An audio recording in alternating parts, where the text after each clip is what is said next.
ನಮಸ್ತೆ ಸ್ನೇಹಿತರೆ, ಕನ್ನಡ ದೀಪ ಯೂಟ್ಯೂಬ್ ಚಾನಲ್ಗೆ ನಿಮಗೆಲ್ಲರಿಗೂ ಆತ್ಮೀಯವಾದಂಥ ಸ್ವಾಗತವನ್ನು ಕೋರುತ್ತಾ, ಇವತ್ತು ನಾವು ದ್ರಾವಿಡ ಭಾಷಾ ವಿಜ್ಞಾನ ಅನ್ನೋ ಟಾಪಿಕಲ್ಲಿ ದ್ರಾವಿಡ ಪದದ ನಿಷ್ಪತ್ತಿ ಹಾಗೆ ದ್ರಾವಿಡ ಭಾಷಾ ವರ್ಗೀಕರಣದ ಬಗ್ಗೆ ಸಂಪೂರ್ಣ ಮಾಹಿತಿಯನ್ನು ತಿಳ್ಕೊಳ್ಳೋಣ. ಈ ದ್ರಾವಿಡರು ಯಾರು ಅನ್ನೋ ಟಾಪಿಕ್ಕಿಗೆ ಹೋಗೋಕ್ಕಿಂತ ಮುಂಚೆ ಒಂದು ಸ್ವಲ್ಪ ನಮಗೆ ಭಾಷೆ ಅಂದರೆ ಏನು ಗೊತ್ತಿರಬೇಕಲ್ವಾ? ಗೊತ್ತಿದೆ ನಮಗೆ, ಒಂದು ಸ್ವಲ್ಪ ರೀಕಾಲ್ ಮಾಡ್ಕೊಳ್ಳೋಣವಾ? ಭಾಷೆ ಅಂದರೆ ಸಂಸ್ಕೃತದ ಭಾಷ್ ಅನ್ನೋ ಒಂದು ಪದದಿಂದ ಉತ್ಪತ್ತಿಯಾಗಿದೆ. ಭಾಷ್ ಅಂದರೆ ಏನು? ಪ್ರಕಾಶಿಸು, ಹೊಳೆ ಅನ್ನೋ ಅರ್ಥ ಇದೆ ಭಾಷ್ ಅಂದರೆ. ಮಾನವನ ಉಸಿರಿನಷ್ಟೇ ಈ ಭಾಷೆ ಅನಿವಾರ್ಯ ಮತ್ತು ಅಗತ್ಯ ಕೂಡ. ಯಾಕೆಂದರೆ ತನ್ನ ಇಷ್ಟ ಕಷ್ಟಗಳನ್ನು, ಕಷ್ಟ ಸುಖಗಳನ್ನು, ಭಾವನೆಗಳನ್ನು ಹೇಳ್ಕೊಳ್ಬೇಕಲ್ವ ಇನ್ನೊಬ್ಬರ ಹತ್ರ. ಅದಕ್ಕಿರೋಂತಹ ಉತ್ತಮವಾಗಿರುವಂಥ ಮಾಧ್ಯಮನೇ ಈ ಭಾಷೆ. ಇದೇ ಭಾಷೆಯಿಂದನೇ ಮಾನವ ಇತರೆ ಪ್ರಾಣಿಗಳಿಗಿಂತ ಭಿನ್ನ ಅಂತ ಗುರುತಿಸ್ಕೊಂಡಿದ್ದಾನೆ, ಹೌದಲ್ವಾ? ಸಹಜವಾಗಿ ಎಲ್ಲ ಪ್ರಾಣಿಗಳಿಗೂ ದೈವದತ್ತವಾಗಿ ಅಂಗಾಂಗಗಳು ಕೊಟ್ಟಿರ್ತಾರೆ ದೇವರು. ಆ ಅಂಗಾಂಗಗಳನ್ನು ಮಾನವ ವಿಭಿನ್ನವಾಗಿ ಸತತ ಪ್ರಯತ್ನದಿಂದ ಮಾತನಾಡುವಂಥ ಕಲೆಯನ್ನು ರೂಢಿಸ್ಕೊಂಡಿದ್ದಾನೆ. ತನಗೆ ಏನು ಬೇಕೋ ಅದನ್ನು ಬಾಯ್ಬಿಟ್ಟು ಕೇಳೋಂತಹ ಹಂತಕ್ಕೆ ತಲುಪಿದ್ದಾನೆ. ನಾವೆಲ್ಲ ಕೂಡಿ ಬಾಳೋಣ ಅನ್ನೋ ಮನಸ್ಸು ಮಾಡಿದ್ದಾನೆ, ಸಮುದಾಯವನ್ನು ಕಟ್ಕೊಂಡಿದ್ದಾನೆ, ಸಂಘ ಜೀವಿಯಾಗಿ ಬಾಳ್ತಾ ಇದ್ದಾನೆ. ನೋಡಿ, ಇದೆಲ್ಲ ಸಾಧ್ಯ ಆಗಿದ್ದು ಭಾಷೆಯಿಂದ. ಅದಕ್ಕೆ ದಂಡಿಕವಿ ಹೇಳ್ತಾರೆ, ಮಾತೆಂಬ ಜ್ಯೋತಿ ಬೆಳಗದಿದ್ದರೆ ಇಡೀ ಲೋಕವೆಲ್ಲ ಕತ್ತಲೆಯಲ್ಲಿ ತುಂಬುತ್ತಿತ್ತು ಅಥವಾ ಅಂಧಕಾರದಲ್ಲಿ ಮುಳುಗುತ್ತಿತ್ತು ಅಂತ ಹೇಳ್ತಾರೆ. ಎಷ್ಟು ಸತ್ಯ ಅಲ್ವಾ ಈ ಮಾತು? ನೋಡಿ, ಮಾತೇ ಆಡ್ದಲೇ ಬರೀ ಸನ್ನೆ ಮೂಲಕ ಎಷ್ಟು ಅಂತ ನಮ್ಮ ಭಾವನೆಗಳನ್ನು ವ್ಯಕ್ತಪಡಿಸೋಕ್ಕಾಗುತ್ತೆ? ಇಲ್ಲ, ಅದು ಕಷ್ಟ ಅಲ್ವಾ? ಏನು ಫುಲ್ಫಿಲ್ ಆಗೋದೇ ಇಲ್ಲ. ನನಗೇನು ಅನಿಸ್ತಿರುತ್ತೆ ಅದನ್ನು ನಿಮ್ಮ ಹತ್ರ ವ್ಯಕ್ತಪಡಿಸ್ಕೊಬೇಕು. ಬರೀ ಸನ್ನೆ ಕೈ ಬಾಯಿ ಆಡಿಸ್ಕೊಂಡು ಆಂಗಿಕ ಚಲನೆ ಮೂಲಕ ಎಷ್ಟು ಅಂತ ಹೇಳೋಕ್ಕೆ ಸಾಧ್ಯ? ಖಂಡಿತವಾಗ್ಲೂ ಇದರಲ್ಲಿ ಒಂದು ಸಂತೃಪ್ತಿ ಅನ್ನೋದು ಇರೋದಿಲ್ಲ. ಹಾಗಾಗಿ ಈ ಭಾಷೆ ಎಷ್ಟು ಇಂಪಾರ್ಟೆಂಟ್, ಎಷ್ಟು ಮಹತ್ವಪೂರ್ಣವಾದದ್ದು ಅಂತ ನಿಮ್ಗೆ ಇವಾಗ ಅರ್ಥ ಆಗ್ತಿದೆ ಅಲ್ವಾ? ಹಾಗಿದ್ರೆ ಈ ಭಾಷೆ ಅನ್ನೋದು ವಿಶ್ವದಾದ್ಯಂತ ಒಂದೇ ಇದೆಯಾ? ಎಷ್ಟೋ ಲಕ್ಷಾಂತರ ಕೋಟ್ಯಾಂತರ ಮಂದಿ ಜನಸಮುದಾಯ ಒಂದೇ ಭಾಷೆಯನ್ನು ಮಾತಾಡ್ತಾರಾ? ಇಲ್ಲ ಅಲ್ವಾ? ಜಗತ್ತಿನ ಉದ್ದಗಲಗಳಲ್ಲಿ ಬಳಕೆಯಲ್ಲಿರುವಂಥ ಭಾಷೆ ಹಲವಾರಿರುತ್ತೆ, ಸಾವಿರಾರಿರುತ್ತೆ. ಪ್ರಪಂಚದಾದ್ಯಂತ ಸರಿಸುಮಾರು 6,000 ಭಾಷೆಗಳಿದ್ದಾವೆ ಅಂತ ವಿದ್ವಾಂಸರು ಅಂದಾಜು ಮಾಡ್ತಾರೆ. ಇದು ಜಸ್ಟ್ ಅಂದಾಜಷ್ಟೇ, ಇದಕ್ಕಿಂತ ಹೆಚ್ಚಿಗೆನೂ ಇರ್ಬೋದು. ಆದರೆ ಇಲ್ಲಿ ವಿದ್ವಾಂಸರು ಅಂದರೆ ಭಾಷಾ ವಿಜ್ಞಾನಿಗಳು ಭಾಷೆಗಳನ್ನೆಲ್ಲವನ್ನ ತೌಲನಿಕವಾಗಿ ಅಧ್ಯಯನಕ್ಕೆ ಒಳಪಡಿಸಿ ಅದರಲ್ಲಿ ಕಂಡುಬರುವಂತಹ ಆಂತರಿಕ ಲಕ್ಷಣಗಳ ಆಧಾರದ ಮೇಲೆ ಸರಿಸುಮಾರು 15ಕ್ಕಿಂತ ಹೆಚ್ಚಿನ ಭಾಷಾ ಕುಟುಂಬಗಳನ್ನು ಗುರುತಿಸಿದ್ದಾರೆ. ಭಾಷಾ ಕುಟುಂಬಗಳು ಅಂತಂದರೆ ಇವಾಗ ಫ್ಯಾಮಿಲಿನಲ್ಲಿ ಹೆಡ್ ಆಫ್ ದ ಫ್ಯಾಮಿಲಿ ಯಾರು? ಅಪ್ಪ. ಇಲ್ಲ, ನಿಮ್ಗೆ ಈ ಎಕ್ಸಾಂಪಲ್ಲು ಬೇಡ. ಇವಾಗ ನಮ್ಮದು ಕನ್ನಡ ಭಾಷೆ, ಕರ್ನಾಟಕದಲ್ಲಿ ಕನ್ನಡ ಭಾಷೆ ಮಾತಾಡ್ತೀವಿ, ಓಕೆನಾ? ಆದರೆ ಕನ್ನಡನ ಎಷ್ಟು ವೆರೈಟಿಯಾಗಿ ಮಾತಾಡ್ತೀವಿ. ಬೇರೆ ಬೇರೆ ಪ್ರಾದೇಶಿಕಗಳಲ್ಲಿ ಬೇರೆ ಬೇರೆ ಕನ್ನಡ, ಮಂಗಳೂರು ಕನ್ನಡ, ಉಡುಪಿ ಕನ್ನಡ, ಕರಾವಳಿ ಕನ್ನಡ, ಹೌದಲ್ವಾ? ಕನ್ನಡ ಭಾಷೆನೇ ಬೇರೆ ಬೇರೆ ಥರ ಮಾತಾಡ್ತಾರೆ. ಭಾಷೆ ಒಂದೇ, ಆದರೆ ಆಂತರಿಕ ರಚನೆ, ಆಂತರಿಕ ಲಕ್ಷಣಗಳು ಬದಲಾಗಿದಾವಲ್ವಾ? ಇದನ್ನು ಭಾಷಾ ಕುಟುಂಬ ಅಂತ ಹೇಳೋದು. ಮೇನ್ ಭಾಷೆ ಒಂದಿರುತ್ತೆ, ಆ ಭಾಷೆಯ ಲಕ್ಷಣಗಳನ್ನೇ ಹೋಲುವಂತಹ ಇತರೆ ಭಾಷೆಗಳನ್ನು ಈ ಭಾಷಾ ಕುಟುಂಬಕ್ಕೆ ಸೇರಿಸಿದ್ರೆ ಅದು ಒಂದು ಭಾಷಾ ಕುಟುಂಬ, ಒಂದು ಭಾಷಾ ಪರಿವಾರ ಅಂತ ಕರೆಸ್ಕೊಳ್ಳುತ್ತೆ. ಇಂತಹ ಭಾಷೆಗಳೆಲ್ಲವನ್ನು ತೌಲನಿಕವಾಗಿ ಅಧ್ಯಯನ ಮಾಡಿ ಭಾಷಾ ವಿಜ್ಞಾನಿಗಳು ಜಗತ್ತಿನಾದ್ಯಂತ ಇರುವಂತಹ ಭಾಷೆಗಳನ್ನು 15 ಭಾಷಾ ಕುಟುಂಬಗಳಾಗಿ ಹೆಸರಿಸ್ತಾರೆ. ನಮಗೆ 15 ಬೇಕಾಗೋದಿಲ್ಲ. ಮುಖ್ಯವಾಗಿ ವಿದ್ವಾಂಸರು 7 ಭಾಷಾ ಪರಿವಾರಗಳು ಅಂತ ನಮಗೆ ವರ್ಗೀಕರಣ ಮಾಡಿ ಕೊಟ್ಟಿದ್ದಾರೆ. ಅದು ಯಾವುದು ಅಂದರೆ, ಜಗತ್ತಿನ ಅತಿ ದೊಡ್ಡ ಭಾಷಾ ಪರಿವಾರ ಅಂತ ಕರೆಸ್ಕೊಂಡಿರೋ ಇಂಡೋ ಯುರೋಪಿಯನ್ ಭಾಷಾ ಪರಿವಾರ, 2ನೇದು ಆಸ್ಟ್ರೋ ಏಷಿಯಾಟಿಕ್ ಭಾಷಾ ಪರಿವಾರ, 3 ಸಿನೋ ಟಿಬೆಟಿಯನ್ ಭಾಷಾ ಪರಿವಾರ, 4 ಆಫ್ರಿಕನ್ ಭಾಷಾ ಪರಿವಾರ, 5 ಅಮೇರಿಕನ್ ಭಾಷಾ ಪರಿವಾರ, 6 ದ್ರಾವಿಡಿಯನ್ ಭಾಷಾ ಪರಿವಾರ, 7 ಫಿನ್ನೋ ಉಗ್ರಿಕ್ ಭಾಷಾ ಪರಿವಾರ. ನೋಡಿ, ಇವುಗಳನ್ನೇನೋ ಆಂತರಿಕ ಲಕ್ಷಣಗಳ ಆಧಾರದ ಮೇಲೆ ವರ್ಗೀಕರಣ ಮಾಡಿ ಸರಿಸುಮಾರು 15 ಭಾಷಾ ಪರಿವಾರಗಳು ಅಂತ ಕೊಟ್ಬಿಟ್ರು. ಇಲ್ಲಿ ನಾನು 7ನ ಮಾತ್ರ ಹೇಳಿದ್ದೀನಿ, ಯಾಕಂದರೆ ನಮ್ಮ ಭಾರತದಲ್ಲೂ ಕೂಡ ಇಲ್ಲಿ ಹೆಸರಿಸಿರುವಂತಹ ಭಾಷಾ ಪರಿವಾರಗಳ ಭಾಷೆಗಳು ಪ್ರಚಲಿತದಲ್ಲೂ ಇದಾವಂತೆ. ಹಾಗಾಗಿ ಈ 7 ಇಂಪಾರ್ಟೆಂಟ್ ಅಂತ ನಾನು ಆ ಭಾಷಾ ಪರಿವಾರ ಹೇಳಿದೆ. ಇದನ್ನು ಬಿಟ್ಟು ಇನ್ನೂ ಅನೇಕ ಭಾಷೆಗಳಿದಾವಲ್ಲ, ಅದನ್ನು ಯಾವ ಗುಂಪಿಗೆ ಸೇರಿಸ್ತೀರಾ ಅಂತಂದರೆ, ಅದನ್ನು ಎಲ್ಲವನ್ನು ಒಟ್ಟಾರೆಯಾಗಿ ವಿದ್ವಾಂಸರು ಅವರ್ಗೀಕೃತ ಭಾಷೆಗಳು ಅಂತ ವರ್ಗೀಕರಣ ಮಾಡಿದ್ದಾರೆ. ಅನ್ಕ್ಲಾಸಿಫೈಡ್ ಭಾಷೆಗಳು, ಲ್ಯಾಂಗ್ವೇಜ್. ನಮ್ಮ ಭಾರತದಲ್ಲಿ ಈ ಥರದ ವಿಧವ ಅಂತಂದರೆ ಯಾವ ಭಾಷಾ ಪರಿವಾರಕ್ಕೂ ಸೇರದಲೇ ಇರುವಂತಹ ಭಾಷೆಗಳು ನಮ್ಮ ಭಾರತದಲ್ಲೂ ಕೂಡ ಇದ್ದಾವೆ. ಯಾವುದದು ಅಂತಂದರೆ ಆದಿ, ರಹಿಮಾ, ಅಹಿರಾ, ಗುಜರಿ, ಮುರಿಯಾ, ದೇನಬಂದಿ, ಸರೋದಿ, ಗವಾರಿ, ಸಿಂಹಳಿ, ಸುಮರಿಯಾ, ಗುರುಮುಖಿ, ಅಂಡಮಾನಿ, ಬೇರಿಯಂ ಇತ್ಯಾದಿ. ಸರಿ, ನಾನಿವಾಗ 7 ಭಾಷಾ ಪರಿವಾರಗಳ ಹೆಸರುಗಳು ಹೇಳಿದೆ ಅಲ್ವಾ? ಆ 7 ಭಾಷಾ ಪರಿವಾರಗಳಲ್ಲಿ ಕಂಡುಬರುವಂತಹ ಭಾಷೆಗಳು ನಮ್ಮ ಭಾರತದ ಉದ್ದಗಲಗಳಲ್ಲೂ ಕೂಡ ಹರಡಿಕೊಂಡಿದ್ದಾವೆ. ಎಲ್ಲ ಭಾಷೆಗಳು ಕೂಡ ನಮ್ಮ ಭಾರತದಲ್ಲಿ ಕಾಣಿಸ್ಕೊಂಡಿದ್ದಾವೆ, ಈಗಲೂ ಕೂಡ ಇದ್ದಾರೆ. ಇಂಥ ಭಾಷಾ ಪರಿವಾರಗಳಲ್ಲೇ ಅತಿ ಮುಖ್ಯವಾಗಿರುವಂಥದ್ದು ನಮ್ಮ ಭಾರತದಲ್ಲಿ ಪ್ರಸಿದ್ಧಿಯನ್ನು ಪಡ್ಕೊಂಡಿರುವಂಥದ್ದೇ ದ್ರಾವಿಡ ಜನಾಂಗ ಅಥವಾ ದ್ರಾವಿಡ ಭಾಷಾ ಕುಟುಂಬ. ಜಗತ್ತಿನ ಭಾಷಾ ಪರಿವಾರಗಳಲ್ಲಿ ಒಂದು ಅಂತ ಕರೆಸ್ಕೊಂಡಿರುವಂತಹ ಈ ದ್ರಾವಿಡ ಭಾಷೆ ನಮ್ಮ ಭಾರತದಲ್ಲೇ ಮೊದಲಿಂದನೂ ಇದ್ದಿದ್ದ ಅಥವಾ ಬೇರೆ ಕಡೆಯಿಂದ ವಲಸೆ ಬಂದಿರುವಂಥ ಜನಗಳು ಮಾತಾಡುವಂತಹ ಭಾಷೆನಾ? ಇದು ಭಾಷೆಯ ಹೆಸರಾ ಅಥವಾ ಒಂದು ಜನಾಂಗದ ಹೆಸರಾ? ಗೊತ್ತಿಲ್ಲ ಅಲ್ವಾ? ದ್ರಾವಿಡ ಭಾಷೆ ಹೇಗೆ ಬಂತು, ದ್ರಾವಿಡ ಪದ ಹೇಗೆ ನಿಷ್ಪತ್ತಿ ಆಯಿತು ಅಂತ ಫಸ್ಟ್ ತಿಳ್ಕೊಬೇಕು. ನೋಡಿ, ಇದಕ್ಕೆ ನಮ್ಮ ಭಾಷಾ ತಜ್ಞರಲ್ಲೇ ಅನೇಕ ಗೊಂದಲಗಳಿದ್ದಾವೆ, ಭಿನ್ನಾಭಿಪ್ರಾಯಗಳಿದ್ದಾವೆ. ಈ ದ್ರಾವಿಡ ಅನ್ನೋ ಒಂದು ಪದ ಅನೇಕ ಪ್ರಾಚೀನ ಗ್ರಂಥಗಳಲ್ಲೆಲ್ಲ ಉಲ್ಲೇಖ ಆಗಿದ್ದಾವೆ. ಆದರೆ ಅದೊಂದು ಭಾಷೆನ ಅಥವಾ ಜನಾಂಗನ ಅಥವಾ ಅದೊಂದು ಪ್ರದೇಶಕ್ಕೆ ಇಟ್ಟಿರುವಂಥ ಹೆಸರಾ? ಮಹಾಭಾರತದಲ್ಲಿ ದ್ರಾವಿಡ ಅನ್ನೋ ಪದ ಭೂಪ್ರದೇಶದ ಹೆಸರಾಗಿ ಉಲ್ಲೇಖವನ್ನು ಮಾಡಿದ್ದಾರೆ. ಸಂಸ್ಕೃತದಲ್ಲಿ ದ್ರಾವಿಡ, ದ್ರಮಿಡ ಮತ್ತು ದ್ರಾವಿಡ ಈ 3 ಪದಗಳ ಉಲ್ಲೇಖ ಇದೆ. ದ್ರಾವಿಡ ಪದ ದ್ರವಿಡ ಪದದ ಸಂಸ್ಕೃತ ರೂಪ ಅಂತ ಹೇಳ್ತಾರೆ. ಪಾಳಿ ಭಾಷೆಯಲ್ಲಿ ಬರೆದಿರುವಂತಹ ಮಹಾವಂಶ ಅನ್ನೋ ಕೃತಿನಲ್ಲಿ ತಮಿಳರನ್ನು ದಮಿಳ ಅಂತ ಉಲ್ಲೇಖ ಮಾಡಿದ್ದಾರೆ. ಇನ್ನು ಬೌದ್ಧರನ್ನ ಕುರಿತು ತಾರಾನಾಥ ಅವರು ಬರೆದಿರುವಂತಹ history of Buddhism in India ಅನ್ನೋ ಕೃತಿನಲ್ಲಿ ದ್ರಮಿಳ ಅನ್ನೋ ಪದ ಉಲ್ಲೇಖ ಇದೆ. ಬಾದಾಮಿಯ ಮಂಗಳೇಶನ ಮಹಾಕೂಟ ಸ್ತಂಭ ಶಾಸನದಲ್ಲಿ ದ್ರಮಿಳ ಅನ್ನೋ ಪದವನ್ನು ಉಲ್ಲೇಖ ಮಾಡಿದ್ದಾರೆ. ಇನ್ನು ಆರ್ ನರಸಿಂಹಾಚಾರ್ಯ ಅವರ ಕೃತಿಯಲ್ಲಿ ದಮಲಿಕ, ದಮಲಿಚೆ ಅನ್ನೋ ಪದಗಳನ್ನು ಉಲ್ಲೇಖ ಮಾಡಿದ್ದಾರೆ. ಜೊತೆಗೆ ಇವರು ದ್ರಾವಿಡ ಅನ್ನೋದನ್ನು ಜನಾಂಗ, ಪ್ರಾಂತ್ಯ, ಭಾಷೆಗಳ ಸೂಚಕವಾಗಿಯೂ ಕೂಡ ಬಳಕೆ ಮಾಡಿದ್ದಾರೆ. ಆರ್ ನರಸಿಂಹಾಚಾರ್ಯ ಅವರು ದ್ರಾವಿಡ ಅನ್ನೋ ಪದವನ್ನು. ಇನ್ನು ಸುನೀತಾ ಕುಮಾರ್ ಚಟರ್ಜಿ ಅವರು ದ್ರಮಿಡ, ದ್ರವಿಡ, ದ್ರಾವಿಡ ಈ 3 ರೂಪಗಳಲ್ಲಿ ಉಲ್ಲೇಖ ಮಾಡಿದ್ದಾರೆ, ಹೇಳ್ಕೊಂಡಿದ್ದಾರೆ. ಏನಂತ? ದ್ರಾವಿಡ ಪದ ದ್ರಮಿಡದ ವಿಸ್ತೃತ ರೂಪ ಅಂತ ಹೇಳಿದ್ದಾರೆ. ದ್ರಾವಿಡ ದ್ರಮಿಡದ ವಿಸ್ತೃತ ರೂಪ ಅಂತ ಹೇಳಿದ್ದಾರೆ. ಇದನ್ನು ತಮಿಳು ಮಾತಾಡುವಂಥ ಜನರಿಗೆ ಸೂಚಿಸುವಂತಹ ಪದ ಅಂತ ಹೇಳ್ತಾರೆ ಸುನೀತಾ ಚಟರ್ಜಿ ಅವರು. ದ್ರವಿಡ ಅನ್ನೋದು ತಮಿಳು ಮಾತನಾಡುವಂಥ ಜನಗಳ ಸೂಚಕ ಪದವಾಗಿದ್ದರೆ ದ್ರಾವಿಡ ಎಲ್ಲ ಭಾಷಾ ವರ್ಗಕ್ಕೆ ಅನ್ವಯಿಸುತ್ತೆ ಅಂತ ಹೇಳ್ತಾರೆ. ಇದನ್ನು ಹೇಳ್ತಾ ಇರೋದು ಸುನೀತಾ ಕುಮಾರ್ ಚಟರ್ಜಿ ಅವರು. ದ್ರವಿಡ ಅಂದರೆ ಯಾರು ಹೇಳಿ? ತಮಿಳರಿಗೆ ಹೇಳ್ತಿರೋಂಥದ್ದಲ್ವಾ? ಈಗ ಈ ತಮಿಳರು ಕೂಡ ದ್ರವಿಡ ಅನ್ನೋ ಪದವನ್ನು ವಿಶಾಲ ಅರ್ಥದಲ್ಲಿ ತಿರಮಿಡ ಅಂತ ಪ್ರಯೋಗ ಮಾಡ್ತಾರಂತೆ. ತಿರಮಿಡ. ತಮಿಳರಿಗೆ ದ್ರಮಿಡ ಅನ್ನೋದನ್ನ ಯಾಕೆ ಬಳಕೆ ಮಾಡಿದ್ರು, ಇದ್ರ ಮೂಲ ಯಾವುದು ಅಂತ ಚಟರ್ಜಿಯವರು ಮತ್ತಷ್ಟು ಅಧ್ಯಯನವನ್ನು ನಡೆಸಿ ಗ್ರೀಕರಲ್ಲಿ ದಮೀಜ್ ಅಥವಾ ತಮೀಜ್ಗಳಿಗೆ ಒಂದೇ ಮೂಲವಾಗಿರುವಂತಹ ಪ್ರಾಚೀನ ದ್ರಾವಿಡದ ದಮಿಜಾ ಪದ ಇದಾಗಿರಬೇಕು. ಇದ್ರ ಉತ್ಪತ್ತಿ ಈ ಥರ ಇದೆ ಅಂತ ಹೇಳ್ತಾರೆ. ತಮೀಜ್, ದಮೀಜ್, ದಮಿಳ್, ದ್ರಮಿಜ್, ದ್ರಮಿಳ್, ಆಮೇಲೆ ದ್ರಮಿಡ, ದ್ರವಿಡ, ತ್ರಿಮಿಲಿ, ತೆರ್ಮಿಲೈ ಈ ಥರ ಪದಗಳ ವಿಸ್ತೃತ ರೂಪವನ್ನು ಹೇಳಿ ದ್ರಮಿಡ ಮತ್ತು ದ್ರವಿಡ ಈ ಪದಗಳ ವಿಶಾಲಾರ್ಥವನ್ನು ಚಟರ್ಜಿಯವರು ತಮಿಳರಿಗಷ್ಟೇ ಅಲ್ಲದೆ ಒಂದು ಭಾಷಾ ಪರಿವಾರಕ್ಕೂ ಕೂಡ ಹೆಸರಿಸ್ತಾರೆ.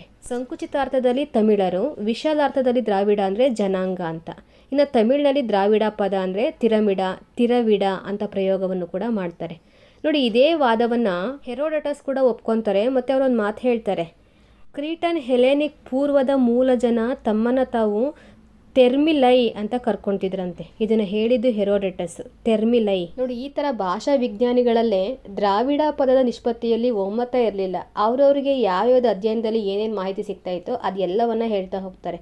ಆದರೆ ಈ ಬಗ್ಗೆ ಕಾರ್ಡ್ವೆಲ್ ಅವರು ಎಲ್ಲ ತೀರ್ಮಾನಗಳನ್ನು ಪರಿಗಣಿಸಿ ದ್ರಾವಿಡ ಅನ್ನೋ ಪದ ಎಲ್ಲ ದ್ರಾವಿಡ ಭಾಷೆಗಳಿಗೆ ಸಾಮಾನ್ಯವಾಗಿ ಯಾಕೆ ಪ್ರಯೋಗಿಸಲಾಗಿದೆ ಅನ್ನೋದನ್ನು ಸಮರ್ಥಿಸೋದಕ್ಕೋಸ್ಕರ ಸಂಸ್ಕೃತ ಪ್ರಾಕೃತ ಗ್ರಂಥಗಳಲ್ಲಿ ಆ ಪದ ಬಳಕೆಯಾಗಿರುವಂತಹ ಬಗೆಯನ್ನು ವಿವರಿಸ್ತಾರೆ ಇವ್ರ ಕೃತಿನಲ್ಲಿ. ತಮಿಳರಿಗೆ ಮಾತ್ರ ಸೀಮಿತವಾಗಿರುವಂಥ ಈ ಪದವನ್ನು ಇನ್ಮೇಲೆ ವಿಶಾಲಾರ್ಥದಲ್ಲಿ ಎಲ್ಲ ದ್ರಾವಿಡ ಭಾಷೆಗಳಿಗೂ ದ್ರಾವಿಡಿಯನ್ ಅಂತ ಬಳಕೆ ಮಾಡಬೇಕು ಅಂತ ಹೇಳ್ತಾರೆ ಕಾರ್ಡ್ವೆಲ್ ಅವರು.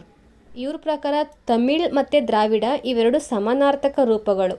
ಈ ಭಾಷಾ ವಿಜ್ಞಾನಿಗಳ ಪ್ರಕಾರ ದ್ರಾವಿಡ ಪದ ಮೂಲತಃ ಸಂಸ್ಕೃತದ್ದು ಅಂತ ಹೇಳ್ತಿದ್ರಲ್ವ. ಆದರೆ ಕಾರ್ಡ್ವೆಲ್ ಅವರು ದ್ರಾವಿಡ ಭಾಷೆಗಳು ಸಂಸ್ಕೃತ ಜನ್ಯವಾದದ್ದಲ್ಲ, ದ್ರಾವಿಡ ಅನ್ನೋ ಪದ ಮಾತ್ರ ಸಂಸ್ಕೃತದ್ದು ಅಂತ ಹೇಳ್ತಾರೆ. ಫ್ರಾನ್ಸಿಸ್ ಎಲ್ಲಿಸ್ ಅವರು ಈ ದ್ರಾವಿಡ ಭಾಷೆಯನ್ನು ಕ್ರಿಸ್ತಶಕ 1816ರಲ್ಲಿ ಸ್ವತಂತ್ರ ಭಾಷೆ ಅಂತ ಸಾರ್ತಾರೆ. ಮ್ಯಾಕ್ಸ್ ಮುಲ್ಲರ್ ಅವರು ದ್ರಾವಿಡ ಭಾಷಾ ವರ್ಗವೇ ಬೇರೆ, ಇತರ ಭಾಷೆಗಳಿಗಿಂತ ಭಿನ್ನ ಅಂತ ಹೇಳ್ತಾರೆ. ನೋಡಿ, ಇಷ್ಟು ಮಾಹಿತಿಯನ್ನು ತಿಳ್ಕೊಂಡಾದ್ಮೇಲೆ ಇಲ್ಲಿ ನಾವು ನೆನ್ಪಿಟ್ಕೊಬೇಕಾಗಿರುವಂಥ ಅಂಶ ಏನು ಅಂದರೆ ದ್ರಾವಿಡ ಪದ ಮೂಲತಃ ಸಂಸ್ಕೃತದ್ದು. ದ್ರಾವಿಡ ಪದ ದ್ರಮಿಳ್, ದಮಿಳ್, ದ್ರಮಿಡ, ದ್ರವಿಡ ಅಂತ ಬೇರೆ ಬೇರೆ ರೂಪಗಳಲ್ಲಿ ಬಳಕೆಯಾಗಿದೆ. ದ್ರಮಿಡ ಅನ್ನೋ ಪದದ ವಿಸ್ತೃತ ರೂಪವೇ ಇತ್ತೀಚಿನ ದಿನಗಳಲ್ಲಿ ಬಳಕೆ ಮಾಡ್ತಾ ಇರೋಂಥದ್ದು ದ್ರಾವಿಡ ಪದಗಳು. ಮತ್ತು ಇದು ಮೂಲತಃ ಸಂಸ್ಕೃತ ಪದ ಅಂತಲೇ ಹೇಗೆ ಹೇಳ್ತೀರಾ ಅಂತಂದರೆ, ನೋಡಿ, ದ್ರಾವಿಡ ಪದದ ಆದಿಯಲ್ಲಿರುವಂತಹ ವ್ಯಂಜನ ದ್ವಿತ್ವ ಅಂತ ಇದೆಯಲ್ವಾ, ಇದೇ ಹೇಳುತ್ತೆ ಇದು ಸಂಸ್ಕೃತ ಪದ ಅಂತ ಖಚಿತಪಡಿಸುತ್ತೆ. 7ನೇ ಶತಮಾನದಲ್ಲಿದ್ದಂತಹ ಕುಮಾರಿಲ ಭಟ್ಟ ಅವರು ಬರೆದಿರುವಂತಹ ತಂತ್ರವಾರ್ತಿಕ ಕೃತಿಯಲ್ಲಿ ಈ ದ್ರಾವಿಡ ಪದ ಜನಾಂಗವಾಚಿಯಾಗಿ ಗುರುತಿಸಿದರಂತೆ.